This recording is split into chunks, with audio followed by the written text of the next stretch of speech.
오랫동안 쓰지 않은 난로가 온기를 되찾기까지는 시간이 걸렸다. 나는 난로 앞에 앉아 오렌지색 불꽃이 가만히 흔들리고 쌓인 장작이 차츰 형상을 바꿔나가는 광경을 질리지도 않고 바라보았다. 정사각형 반지하 방은 몹시 조용했다. 소리라 할 만한 건 아무것도 들리지 않는다. 때때로 난로 안에서 무언가 탁탁 터지는 소리가 들렸지만 그것 말고는 오직 침묵뿐이다. 네 개의 말 없는 벽이 내 주위를 둘러싸고 있었다. 이윽고 난로 전체가 충분히 데워지자 주전자에 물을 받아서 위에 올렸다. 잠시 후 주전자가 달그락거리며 하얀 김을 세차게 토해냈고 나는 그 물로 홍차를 우렸다. 같은 찻잎인데도 난로 물을 끓여 우린 홍차는 한결 향긋하게 느껴진다. 나는 홍차를 마시면서 눈을 감고 높은 벽에 둘러싸인 그 도시를 생각했다. 해질녘 도서관으로 가면 난로는 언제나 붉게 타오르고 위에서 커다란 검은색 주전자가 김을 피우고 있었다. 그리고 간소한 옷을 입은 소녀가 나에게 약초차를 내주었다.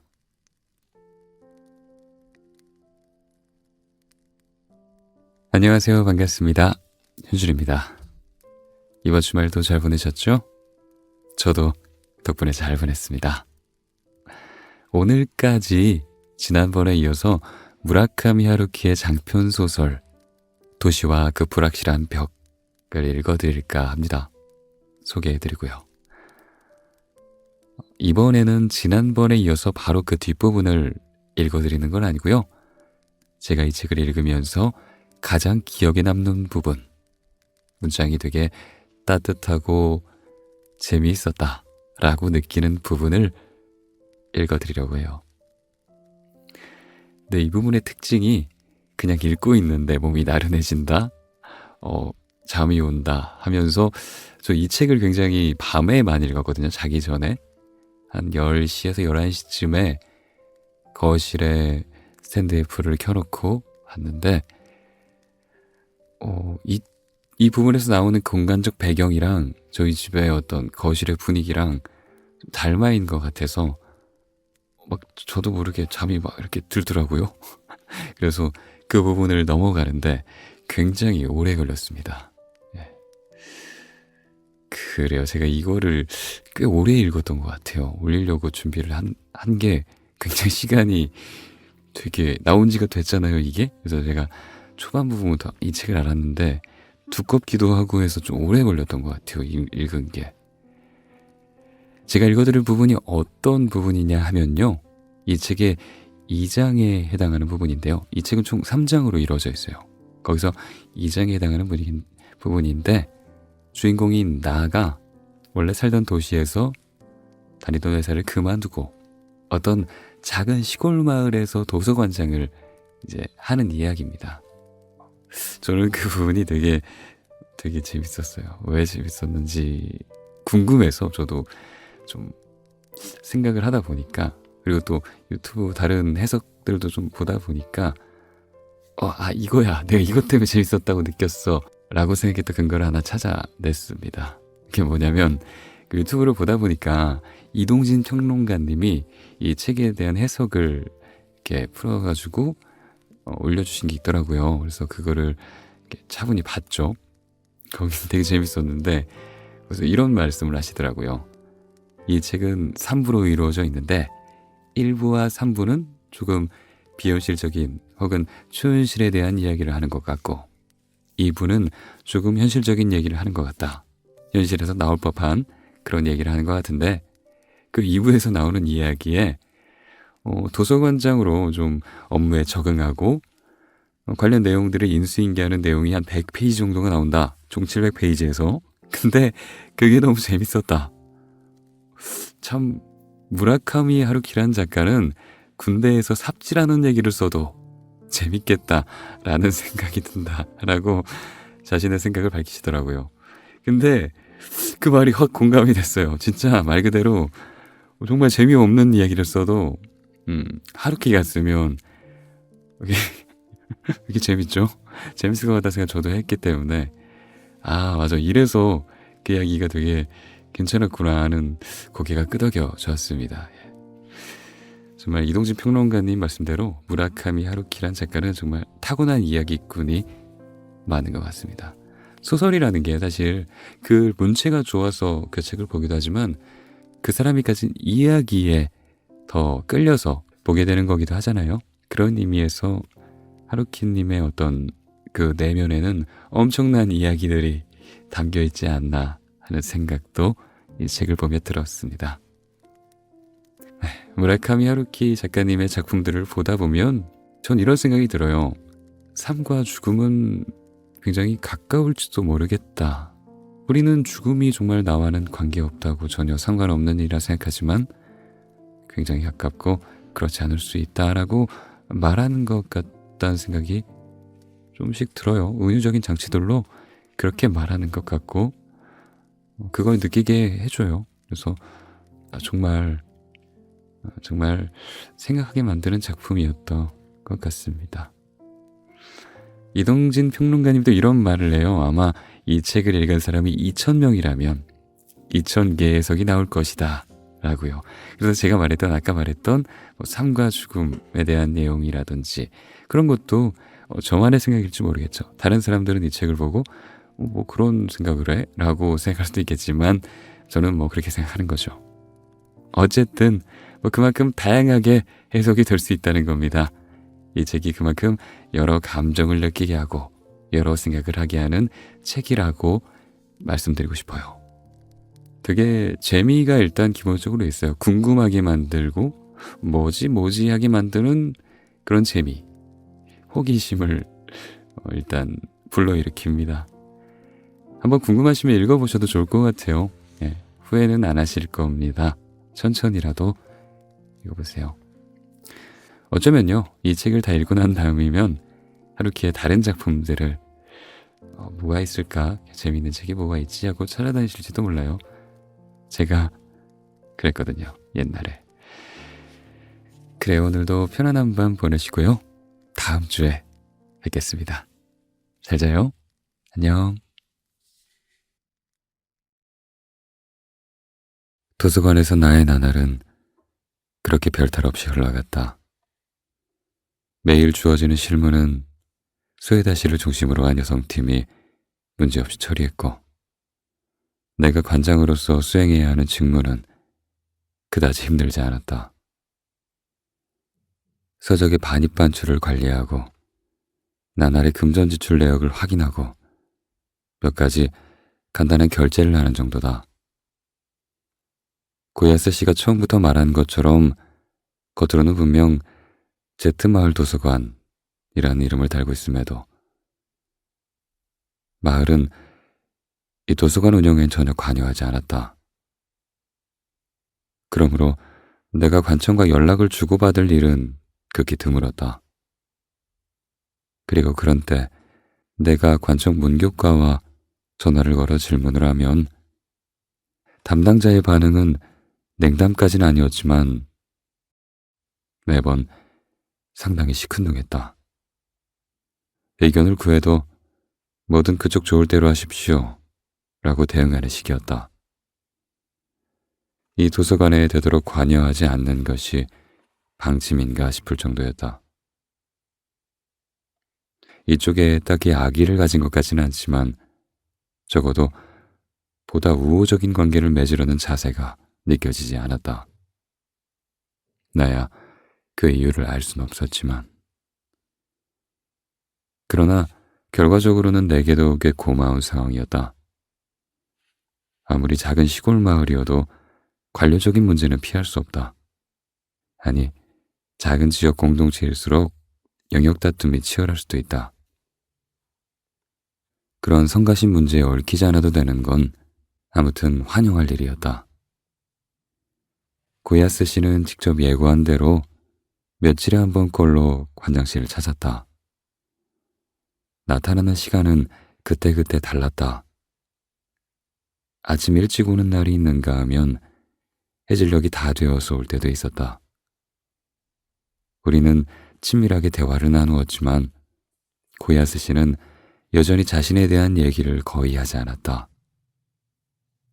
그가 어디 살고 어떤 일을 하며 지내는지 나는 아무것도 몰랐다.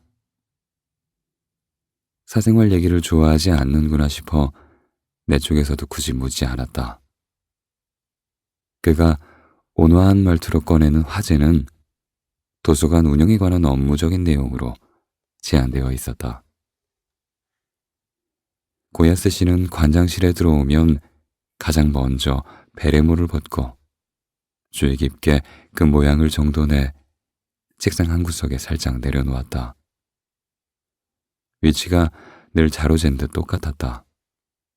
방향도 같다. 다른 자리, 다른 방향으로 모자를 놓으면 뭔가 좋지 않은 일이라도 생길 것처럼.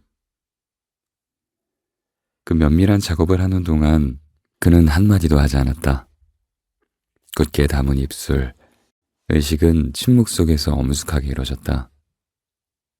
끝나면 그는 상냥한 얼굴로 나에게 인사했다. 그는 늘 스커트를 입고 있었지만 허리 위쪽으로는 일반적인, 오히려 보수적이라 할 남성복을 걸치고 있었다. 단추를 목까지 잠근 흰색 셔츠와 반듯함 그 자체인 트위드 재킷, 무늬 없는 진녹색 베스트, 넥타이는 매지 않았지만 언제나 흐트러짐 없는 조금은 고풍스러워 보여도 더없이 청결한 옷차림이었다. 그렇게 지극히 중장년 남성다운 옷과 스커트의 조합은 아무리 봐도 조화롭다고 하기 힘들었지만 본인은 그 사실을 눈꼽만큼도 신경 쓰지 않는 것 같았다. 아마 마을 사람들도 오랫동안 그 모습에 익숙해져서 일일이 눈길을 주지 않는 듯했다. 제트 마을에서의 하루하루는 그렇게 별탈 없이 흘러갔다. 나는 새로운 일상을 받아들이고 마음과 몸을 조금씩 길들여갔다. 늦더위가 물러가고 가을이 날로 깊어져 마을을 둘러싼 산들이 색색깔의 단풍으로 아름답게 물들었다. 쉬는 날이면 혼자 산길을 산책하고 자연이 그리는 다채로운 미술을 만끽했다. 그러는 사이 이윽고 피하기 힘든 겨울의 예감이 주위에 감돌기 시작했다. 산간지방의 가을은 짧다. 곧 눈이 오겠군요. 고야스 씨는 돌아가기 전에 창문 앞에 서서 구름의 움직임을 세심히 관찰하며 말했다. 자그마한 양손을 허리 뒤에서 힘주어 맞잡고 있었다. 그런 냄새가 공중에 떠돌아요. 이 동네에는 겨울이 빨리 옵니다. 당신도 슬슬 눈신을 장만하는 게 좋겠어요.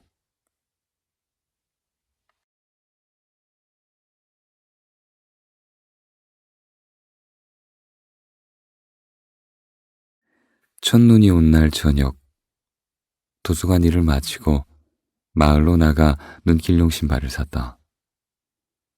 아직은 조금 날리는 정도지만 좀 더 본격적으로 눈이 내리기 시작하면 도쿄에서 가져온 어설픈 도시풍 신발로는 눈길을 걷기 불안하다. 내리는 눈은 어쩔 수 없이 벽에 둘러싸인 그 도시에서의 생활을 떠올리게 했다. 겨울이 되면 그 도시에도 자주 눈이 내렸다. 그리고 그 눈 속에서 많은 단각수들이 죽어갔다. 그런데 그 도시에서 나는 어떤 신발을 신고 다녔던가. 신발은 도시에서 받았고 그걸 신고 매일 겨울길을 걸었다. 그리 깊이 쌓이진 않았지만 노면이 딱딱하게 얼어붙어 발밑이 미끄러울 때가 있었다. 그런데 그런 길을 걸으며 특별히 불편함을 느낀 적은 없다. 아마 눈길을 걷기에 적합한 신발을 받았을 텐데 그 색깔과 모양이 전혀 기억나지 않았다. 매일같이 신고 다녔는데 어째서 기억이 없을까? 그 도시에 대해 잘 기억나지 않는 것들은 그 외에도 많았다. 어떤 건 지나칠 만큼 선명하게 기억하는데 어떤 건 아무리 애를 써도 떠오르지 않는다.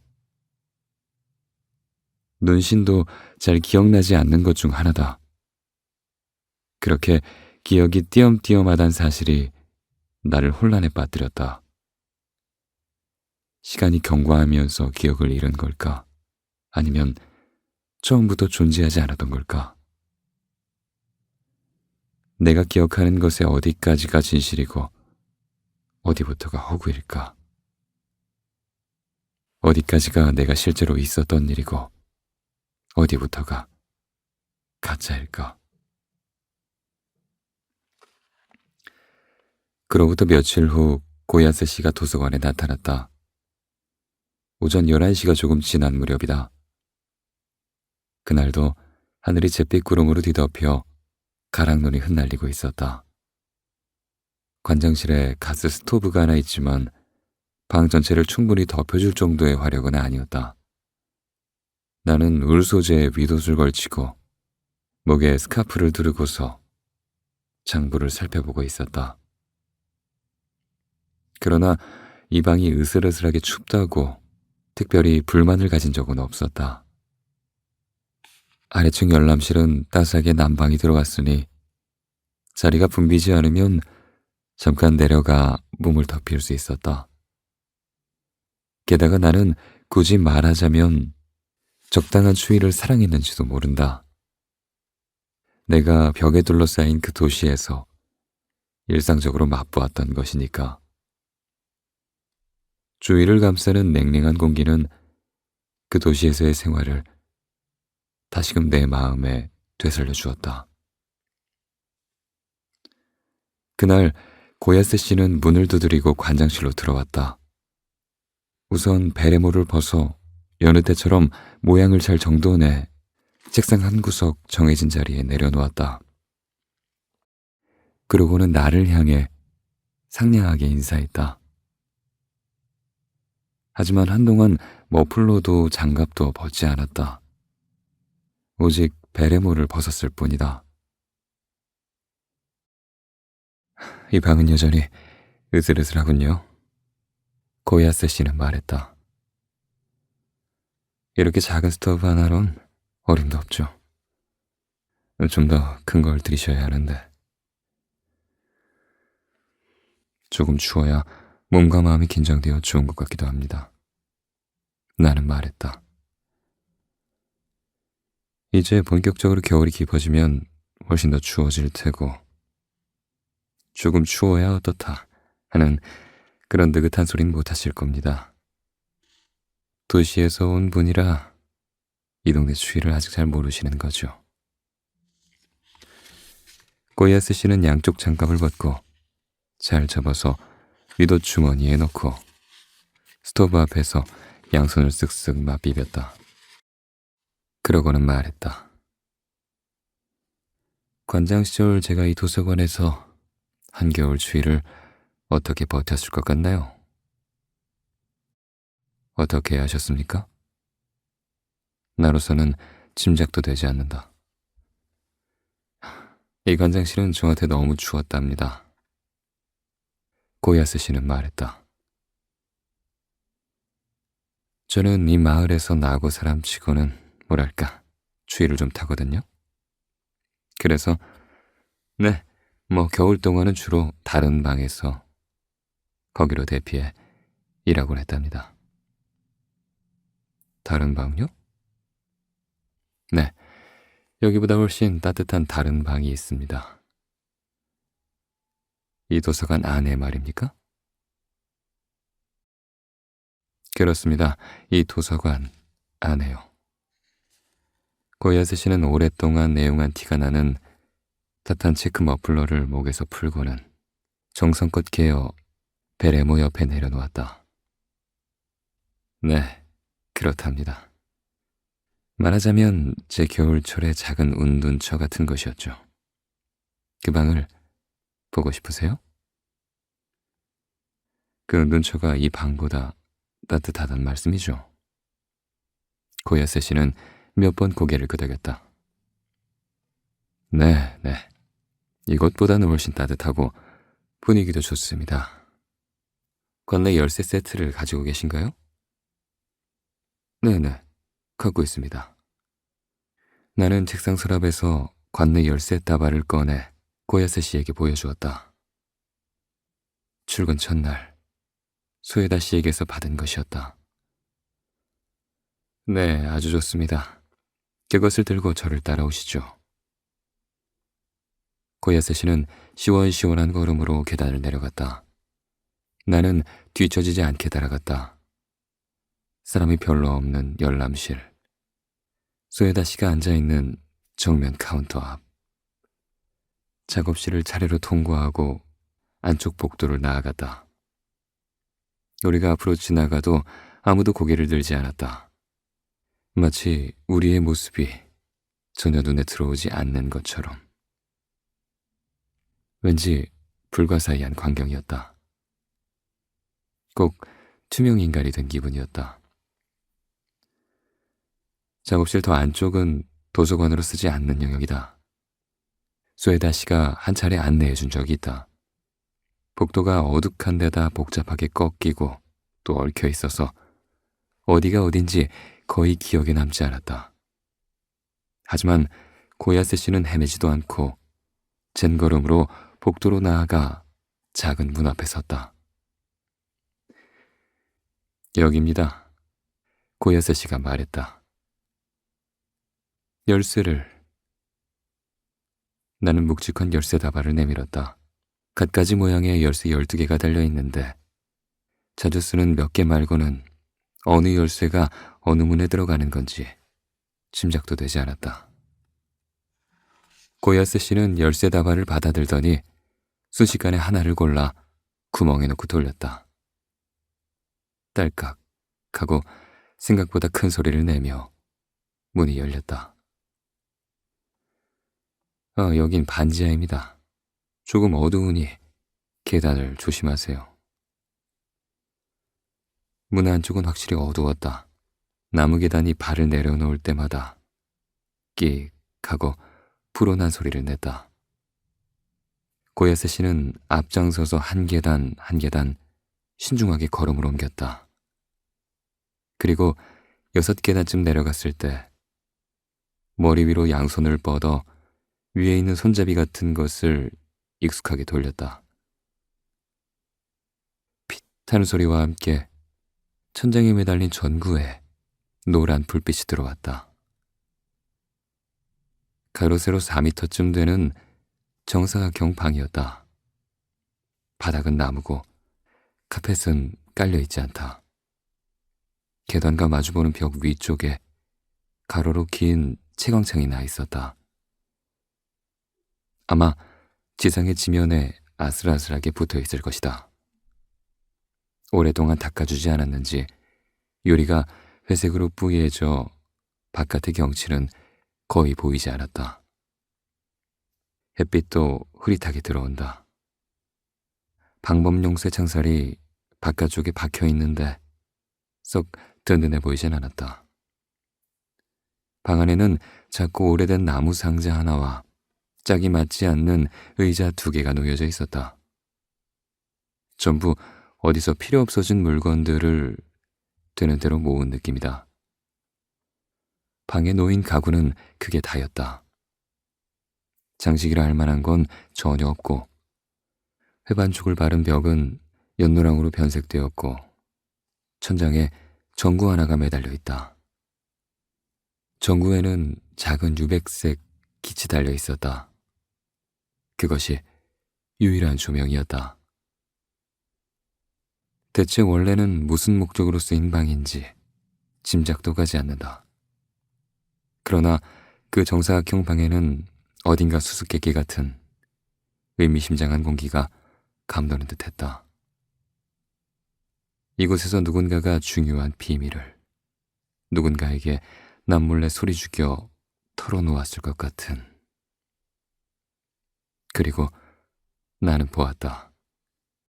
방 한쪽에 새까맣고 고풍스러운 장작난로가 누워 있는 것을. 나도 모르게 숨을 삼켰다. 반사적으로 눈을 감고 숨을 고른 뒤 다시 눈을 떠서 그것이 실제로 이곳에 존재하고 있다는 걸 확인했다. 틀림없다. 환영 같은 게 아니다. 벽에 둘러싸인 그 도시의 도서관에 있던 것과 완전히 똑같은, 혹은 똑같다고밖에 볼 수 없는 난로였다. 검고 둥근 연통이 벽으로 이어져 있었다. 나는 말을 잃은 채 우두커니 서서 한참 동안 그 난로를 똑바로 바라보았다. 왜 그러십니까? 고야세 씨가 의아하는 목소리로 내게 물었다. 나는 다시 한번 심호흡을 했다. 그리고는 말했다. 이건 장작난로죠? 네, 보시는 바와 같이 고전적인 장작난로입니다. 옛날부터 계속 여기에 있던 것이죠. 그런데 이게 의외로 쓸모가 있답니다. 나는 제자리에 선 채 여전히 난로에서 눈을 떼지 못했다. 실제로 사용할 수 있고요? 아무렴요. 사용할 수 있다마다요. 고야세 씨는 눈을 반짝이며 단언했다. 실은 해마다 겨울이 되면 불을 지펴서 잘 쏘았답니다. 장작은 부진의 다른 장소에 넉넉하게 쌓여 있습니다. 장작 걱정은 전혀 없죠. 근처에 사과 농가가 배업하게 되어 오래된 사과나무를 베어내면서 이심 좋게 내어주었다 합니다. 가깝게 지내는 제재업자가 장작으로 쓰기 좋은 크기로 잘라줬고요. 태우면 무척 좋은 사과향이 나죠. 네, 이게 또 실로 향긋하답니다. 어때요? 지금 한번 장작을 가져다가 불을 붙여볼까요? 나는 조금 생각한 뒤 고개를 저었다.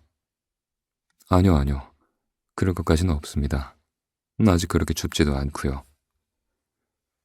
그렇습니까? 하지만 필요하시다면 언제든 바로 쓸 수 있답니다.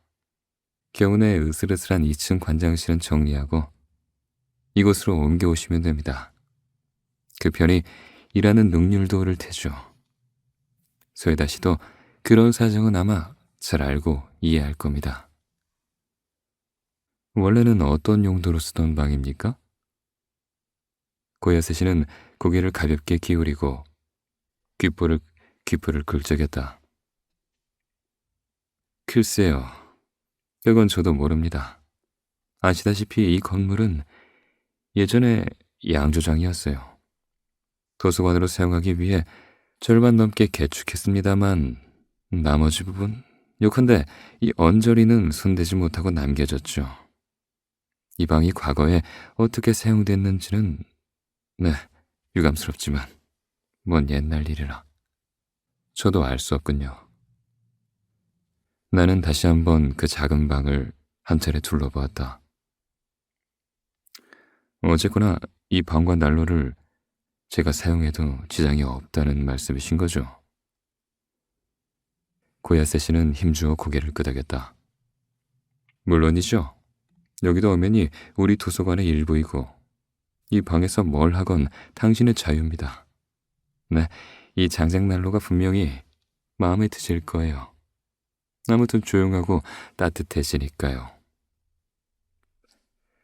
빨갛게 타오르는 불꽃을 바라보기만 해도 몸과 마음이 저 안쪽부터 훈훈해진답니다. 고야세 씨와 나는 그 정사각형 방을 나와 어둑한 복도를, 소에다 씨가 앉아있는 카운터 앞을, 사람이 뜸한 열람실을 통과해 2층 관장실로 들어갔다. 아까 방으로 갈 때와 마찬가지로 우리가 앞을 지나가도 누구 하나 고개를 들지 않았다. 그날 오후 내내 나는 그 정사각형 방과 검은색 구식 장작난로에 대해 생각했다. 그리고 그 다음 날도.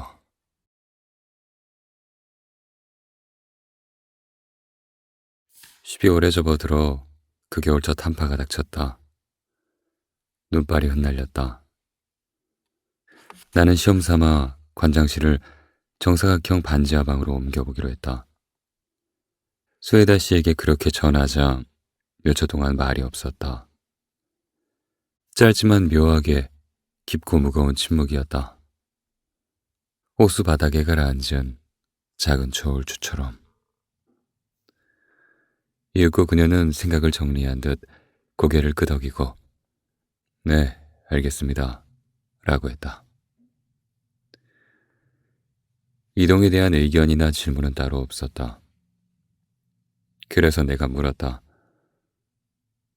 방으로 옮긴다고 해서 특별히 불편할 건 없겠죠? 그녀는 바로 고개를 저었다.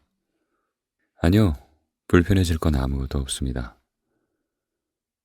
장작난로도 써도 되고요? 편하게 쓰시면 됩니다. 그녀는 미묘하게 억양이 없는 목소리로 그렇게 말했다. 다만 그 전에 연통 청소부터 해야 하니까 불을 피우는 건 이틀 좀 기다려주세요. 새가 연통 안에 둥지를 틀기라도 했다면 큰일이니까. 물론입니다. 나는 말했다. 연통은 지상으로 통하죠?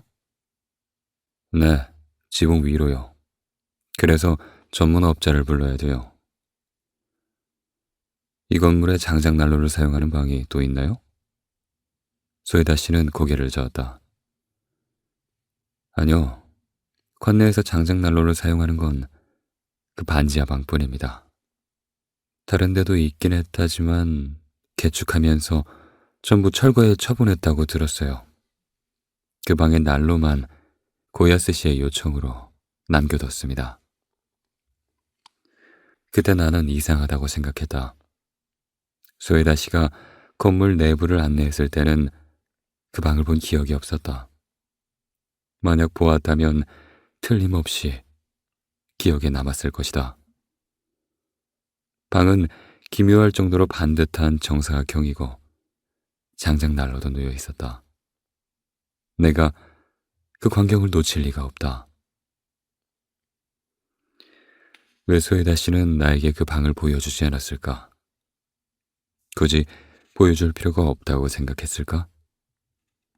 아니면 그저 깜빡하고 빠뜨린 걸지도 모른다. 그도 아니면 일일이 열쇠를 찾아 여는 게 귀찮아서 일부러 넘어갔는지도 모른다.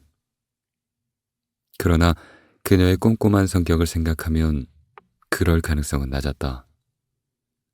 한번 정해진 루틴은 아무리 수고스럽더라도 빠짐없이 챙기는 사람이었으니까. 그나저나 그 방은 왜 잠겨 있었을까? 고야스 씨가 열쇠를 돌렸을 때 났던 소리의 크기로 보아 제법 튼튼한 자물쇠 같았다. 하지만 그 방에는 도둑 맞으면 안 될 만한 물건은 하나도 없다. 그런 방을 일일이 잠가둘 필요는 없었을 테다. 무슨 이유일까? 그 의문은 전부 가슴속에 담아두고 소에다 씨 앞에서는 드러내지 않았다. 왠지 몰라도 이 자리에서는 그런 질문을 하지 않는 게 좋겠다는 기분이 들어서다. 연통 청소가 완료되기를 이틀간 기다렸다가 나는 그 정사각형 반지하 방을 쓰기 시작했다. 소에다 씨가 그 사실을 파트타임 직원들에게 전달했다. 그들은 별말 없이 의뢰 있는 일처럼 받아들이는 눈치였다. 말하자면 지금까지 고야스 씨도 해마다 그래왔던 것이다. 이사는 간단했다. 서류 캐비넷과 탁상 스탠드를 새 방으로 옮겼을 뿐이다. 이어서 주전자와 찻잔 세트를 옮겼다. 그 방에 조나선 콘센트가 없어서 전화기는 가져오지 못했지만 큰 지장이 생기진 않을 것이다. 그 방으로 집무실을 옮긴 후 가장 먼저 한 작업은 장작을 날라오는 것이었다. 장작은 정원 창고에 쌓여 있었다. 창고에 있던 대바구니에 장작을 담아 반지하 방으로 옮겼다. 그리고 난로에 몇 개를 던져놓고 뭉친 신문지에 성냥을 그어 불을 붙였다. 겹기고 손잡이를 돌려 공기가 들어오는 양을 조절했다. 장작은 잘 말랐는지 쉽게 불이 붙었다. 오랫동안 쓰지 않은 난로가 온기를 되찾기까지는 시간이 걸렸다. 나는 난로 앞에 앉아 오렌지색 불꽃이 가만히 흔들리고 쌓인 장작이 차츰 형상을 바꿔나가는 광경을 질리지도 않고 바라보았다. 정사각형 반지하 방은 몹시 조용했다. 소리라 할 만한 건 아무것도 들리지 않는다. 때때로 난로 안에서 무언가 탁탁 터지는 소리가 들렸지만 그것 말고는 오직 침묵뿐이다. 네 개의 말 없는 벽이 내 주위를 둘러싸고 있었다. 이윽고 난로 전체가 충분히 데워지자 주전자에 물을 받아서 위에 올렸다. 잠시 후 주전자가 달그락거리며 하얀 김을 세차게 토해냈고 나는 그 물로 홍채를 우렸다. 같은 찻잎인데도 난로물을 끓여 우린 홍차는 한결 향긋하게 느껴진다. 나는 홍차를 마시면서 눈을 감고 높은 벽에 둘러싸인 그 도시를 생각했다. 해질녘 도서관으로 가면 난로는 언제나 붉게 타오르고 위에서 커다란 검은색 주전자가 김을 피우고 있었다. 그리고 간소한 옷을 입은 소녀가 나에게 약초차를 내주었다. 그녀가 끓이는 약초차는 분명 쓴맛이 났지만 우리가 일상생활에서 말하는 쓴맛과는 달랐다. 내가 아는 어휘로 설명할 수 없는 특별한 종류의 쓴맛이다. 아마 그 높은 벽의 안쪽에서만 맛볼 수 있는 혹은 인식할 수 있는 쓴맛일 것이다. 나는 그 형용할 수 없는 풍미를 그리워했다. 한 번만이라도 좋으니 그 쓴맛을 다시 느끼고 싶다고. 그래도 침묵 속에서 붉게 타오르는 난로와 해질녘을 생각나게 하는 어둑한 방과 이따금 달가락 소리를 내는 오래된 주전자가 어느 때보다 그 도시를 가깝게 불러들였다. 나는 눈을 감은 채 잃어버린 도시의 환상 속에 오랫동안 잠겨 있었다. 하지만 그런 환상에 잠겨 난로불 앞에서 무의하게 하루를 보낼 수는 없는 노릇이다. 홍차를 다 마시자 심호흡하며 기분을 다잡고 그날의 업무를 시작했다. 이달 도서관에서 구매해야 할 신간 서적을 주어진 예산 안에서 골라야 한다. 일단 결정권은 내게 있지만 물론 도서관의 장서를 내 개인의 취향만으로 정하는 건 아니다.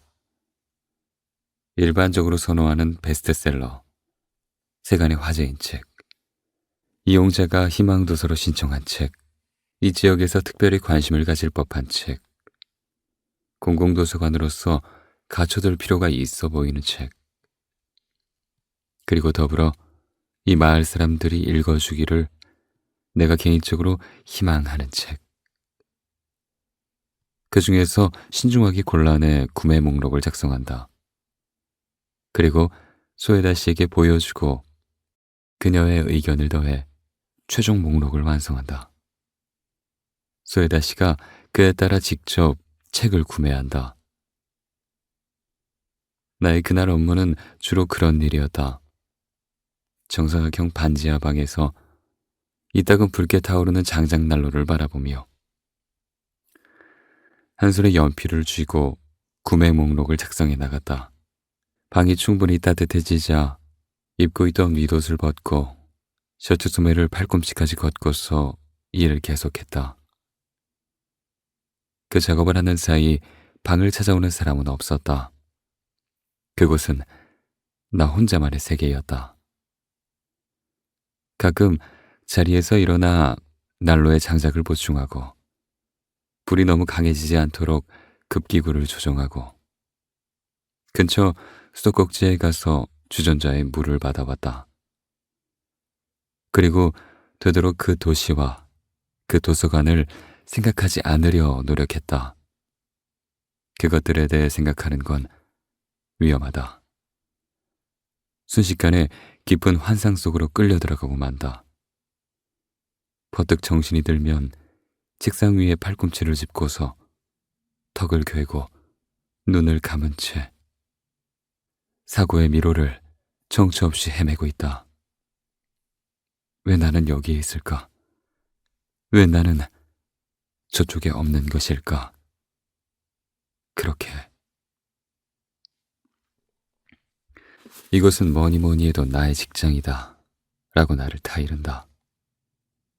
이곳에서 나는 도서관장으로서 사회적 책임이 있다. 그 책임을 내팽개치고 개인적인 환상의 세계에 몰입해 있을 순 없다. 하지만 그러다가도 어느새 높은 벽에 둘러싸인 도시로 나도 모르게 돌아가 있었다.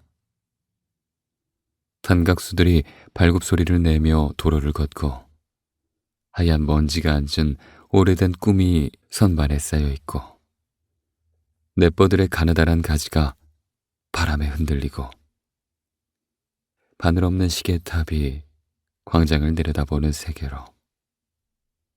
물론 이동하는 건 나의 마음뿐이다. 혹은 의식뿐이다. 실제 나의 육체는 늘 이쪽 세계에 남아있다. 아마도.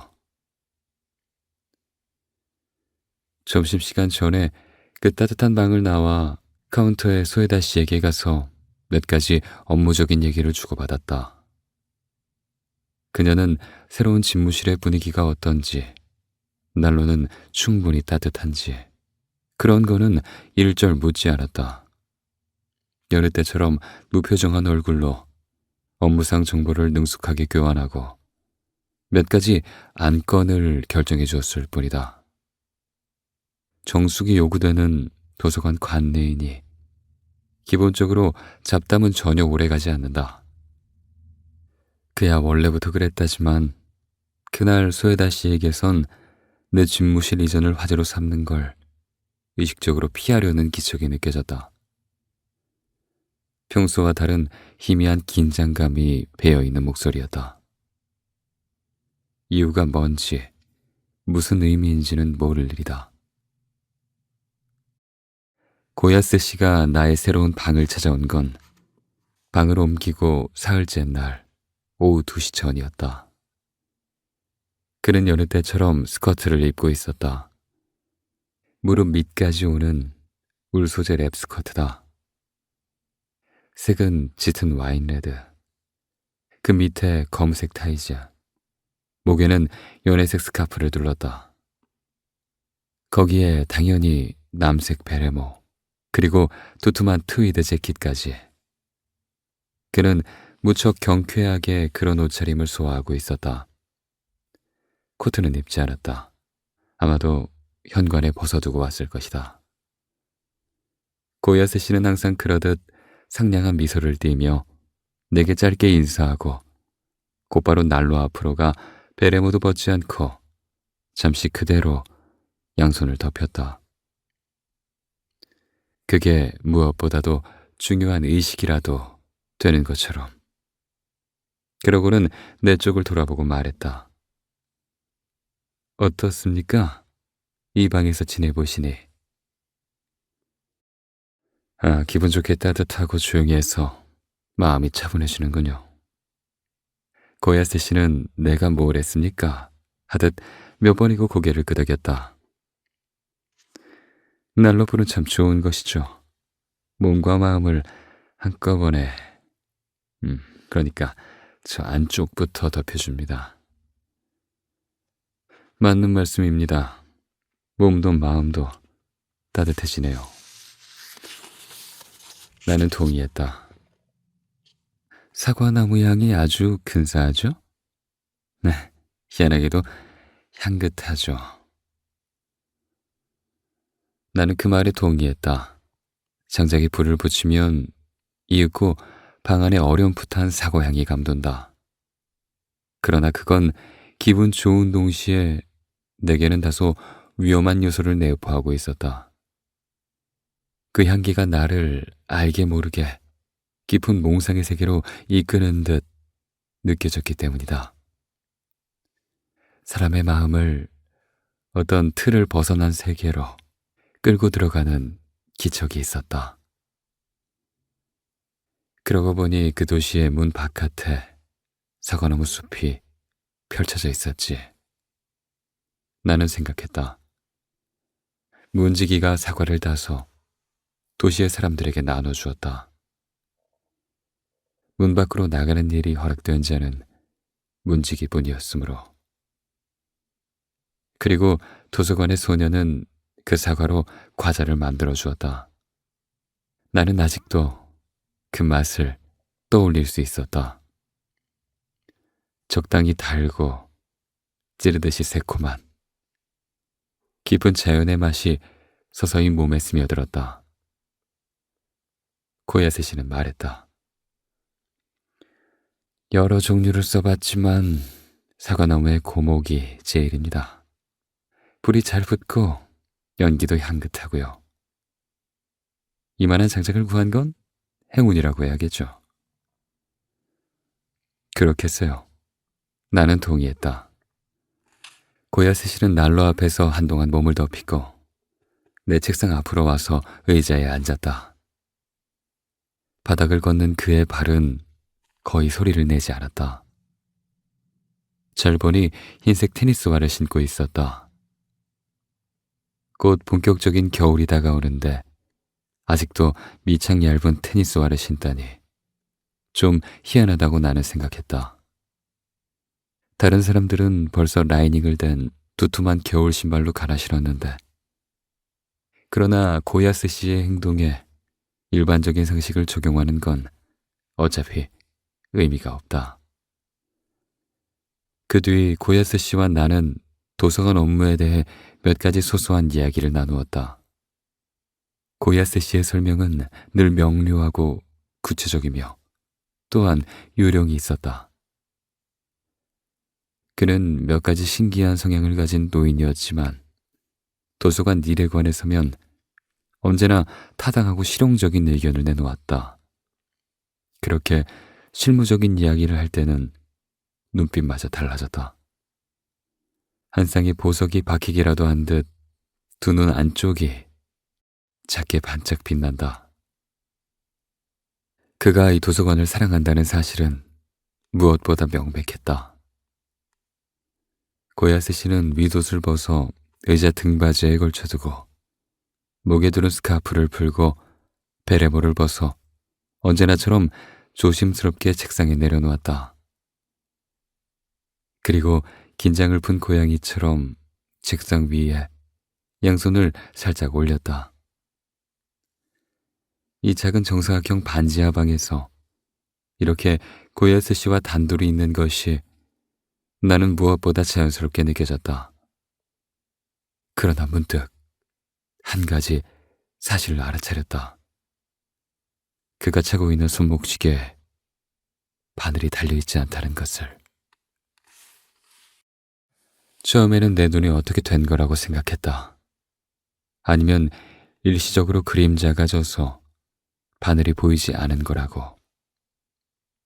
그런데 아니었다. 티내지 않으며 눈을 비비고서 다시 보았지만 그가 왼손에 차고 있는 손목시계의 문자반에는 바늘이 없었다. 실을 가리키는 짧은 바늘도, 분을 가리키는 긴 바늘도, 초를 가리키는 가는 바늘도, 그 외에 다른 어떤 종류의 바늘도 보이지 않는다. 그저 숫자를 새겨놓은 문자반이 있을 뿐이다.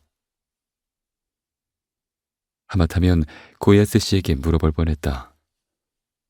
왜 당신 손목시계에는 바늘이 없는 겁니까? 라고. 그러면 고야스 씨는 그 이유나 사정을 선선히 설명해 주었을지도 모른다.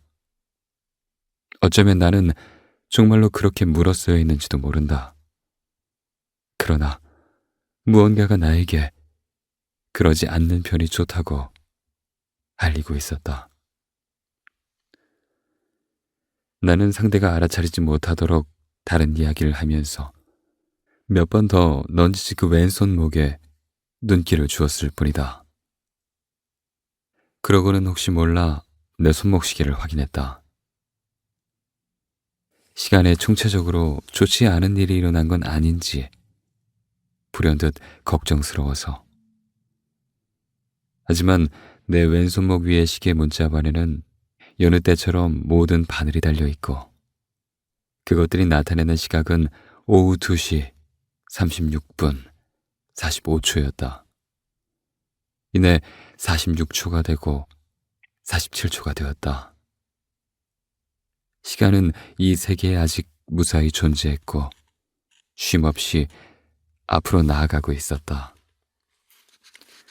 적어도 시계만 봐서는 그 시계탑과 똑같다. 나는 생각했다. 벽에 둘러싸인 그 도시에 강가의 광장에 서 있던 시계탑과 똑같다. 문자반은 있지만 바늘은 없다. 시공이 미세하게 일그러지며 뒤틀리는 느낌이 들었다. 무언가와 무언가가 뒤섞인다. 나는 그렇게 느꼈다. 경계의 일부가 무너지고 혹은 모호해지고 현실이 여기저기에서 뒤섞이기 시작한다. 그 혼란이 나 자신 내부에 있는 무언가가 초래한 것인지 아니면 고야스 씨가 초래한 것인지는 판단할 수 없었다. 혼돈 속에서도 어떻게든 침착함을 되찾고 당황한 내색을 하지 않으려 노력했지만 간단한 일은 아니었다. 나는 해야 할 말을 잃었고 대화는 그렇게 끊어졌다. 고야스 씨는 책상 맞은편에서 그런 나를 바라보고 있었다. 그 얼굴에는 딱히 표정이라 할 만한 것이 떠올라 있지 않았다. 아무것도 적히지 않은 하얀 공책처럼 우리는 한동안 둘 다 말이 없었다. 그러다 문득 고야세 씨가 무언가를 떠올린 것 같았다. 아니면 갑자기 기억해냈는지도 모른다. 눈동자가 확 밝아지고 길게 뻗은 눈썹이 딱 한 번 꿈틀거렸다. 그리고 입이 살짝 벌어졌다. 이제부터 할 발언의 예행 연습을 하는 것처럼 작은 입술이 움직여 몇 마디 소리 없는 말을 했다. 어렴풋이 그러나 뚜렷한 의사를 지니고. 그렇다. 그는 나에게 나를 향해 무언가 알리려 했다. 아마 어떤 중요한 의미가 있는 내용을. 나는 책상 맞은편에서 그 말을 기다렸다. 그런데 마침 그때 난로 안에서 장작이 허물어지며 와르르 소리를 냈다. 동시에 그에 호응하듯 난로 위 검은색 주전자가 하얀 김을 세차게 피워 올렸다. 고야스 씨는 거의 반사적으로 몸을 틀어 그쪽을 보고 날카로운 눈길로 불꽃의 상태를 살펴 이변이 없음을 확인한 후 다시 이쪽으로 시선을 돌렸다. 하지만 그때는 이미 그가 하려던 말이 어디론가 사라져버린 것 같았다. 눈동자에 여느 때처럼 느긋한 기색이 돌아왔다. 해야 하는 말은 이제 없었다. 원래는 있었지만 붉은 난로불이 남김없이 빨아들인 것 같다. 이윽고 고야세 씨는 의자에서 천천히 몸을 일으켰다. 크게 심호흡을 한 번 하고 허리에 손을 얹고 등을 똑바로 폈다. 굳은 관절을 하나하나 푸는 것처럼. 그러고는 책상 위에 놓아둔 남색 베레모를 집어들고 정석껏 모양을 잡아 머리에 썼다. 목엔 스카프를 둘렀다. 이만 실례하도록 하죠. 라고 그는 스스로에게 타이르듯 말했다. 언제까지고 여기서 꿈을 대며 방해할 수는 없는 노릇이니까요. 좌우간 난로불을 보면 마음이 너무 편안해져서 한참을 눌러앉고 맙니다. 조심해야겠어요. 신경 쓰지 말고 언제든지 얼마든지 계셔도 됩니다. 여러모로 아직 배울 것이 많고요. 나는 말했다. 그러나 고야스 씨는 아무 말 없이 웃기만 하며 작게 고개를 저었다. 소리 없이 계단을 올라 내게 가볍게 인사하고는 모습을 감추었다. 시계바늘이 없는 오래된 손목시계를 차고 늘 스커트를 입고 다니는 한 노인. 그 수수께끼 같은 존재는 무슨 의미일까? 어떤 메시지가 담겨 있는 것 같다. 아마 나 개인을 향한 메시지가. 하지만 그런 생각을 하는 사이 견디기 힘든 졸음이 쏟아져 의자에 앉은 채로 깊은 잠에 빠졌다. 딱딱하고 작은 의자라 자세가 편하진 않았지만 개의치 않았다. 짧고 농밀한 잠이었다. 그 농밀함에는 꿈 한 조각 끼어들 틈이 없었다. 잠 속에서 주전자가 다시 슉슉거리며 김을 피어올리는 소리를 들었다. 혹은 들은 것 같았다. 잠시 후 방을 나와 열람실로 가서 카운터에 있는 소에다 씨와 잠깐 이야기했다. 그리고 그녀에게 고야세 씨는 벌써 가셨느냐고 물었다. 고야세 씨? 그녀는 희미하게 눈썹을 찌푸리고 말했다. 30분 전까지 반지하방에서 같이 말씀을 나눴는데요. 오신 건 2시가 안 돼서고요. 글쎄요. 저는 못 봤습니다. 라고 그녀는 묘하게 비걱거리는 목소리로 말했다. 그리고 볼펜을 들고 하던 일로 돌아갔다. 희한하다고 나는 생각했다. 소에다 씨는 자기 자리인 카운터를 벗어나는 일이 거의 없거니와 주의력이 날카롭기에 사람들이 들고 나는 걸 놓칠 리 없다. 그런 사람이다.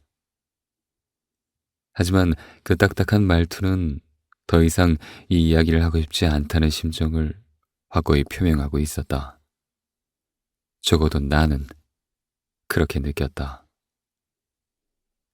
그래서 고야스 씨에 대한 대화는 그렇게 끝났다. 정사각형 반지하 집무실로 돌아온 나는 막연한 위화감을 떨치지 못하고 난로불 앞에서 일을 계속했다. 고야스 씨는 대체 내게 무슨 말을 하려 했을까? 왜 하필 그때 기다렸다는 듯이 장작이 와르르 소리를 내며 무너졌을까? 꼭 그 발언을 가로막으려는 것처럼, 발언자에게 경고하는 것처럼. 이리저리 생각을 굴려봤지만 내 모든 사고와 추론은 번번이 두꺼운 벽에 가로막혀 그 너머로 나아가지 못했다.